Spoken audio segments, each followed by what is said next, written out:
Peace at last.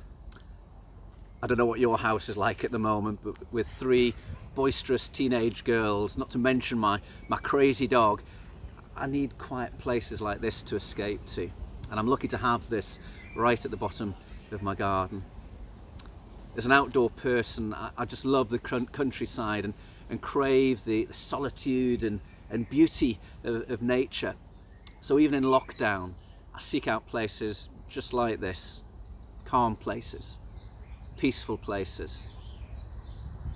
But when life is turned upside down, even places like this struggle to provide the peace that we crave.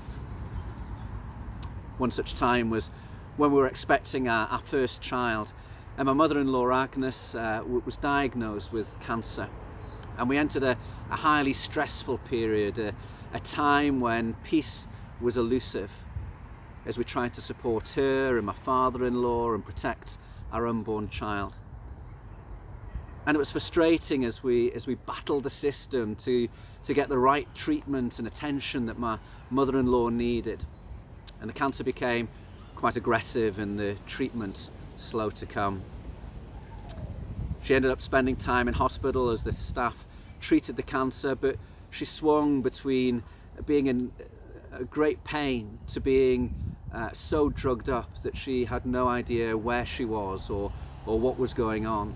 And we felt like we were constantly battling to get what she needed, to act as translator between her and her doctors, to just find the best way forward.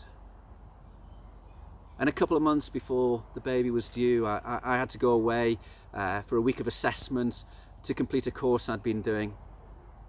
And I kept in contact, and one evening the word came through that Agnes had taken a turn for the worst. As a person of faith, I believed that God could heal her. I'd seen him do it. And I prayed that God would heal her, prayed that he would have mercy on her, prayed that he would spare her life, prayed that she would meet and enjoy her first grandchild. So what was going on, God? Why didn't you step in here? Where are you? Don't you care? We've probably all been at that point before, and at that point for me, in a place not dissimilar to the woods here, I raged against God. And he reminded me of something written in the Bible, in a verse that's often sung as part of a chorus in churches. And it was this, that the Lord gives and the Lord takes away. Blessed be the name of the Lord. And at that moment, I realised that Agnes's situation didn't depend on me. I wasn't the rock she needed.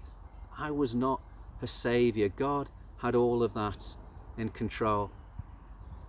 And as I handed over the situation to God, I just felt his peace wash over me in such a deep and supernatural way, a peace that made absolutely no sense, but brought a calm, a sense of God's presence, a stillness and quiet deep within me. And the situation may not have changed, but I had. I experienced what the Bible meant by be still and know that I am God. When I got home, Agnes was moved into a hospice.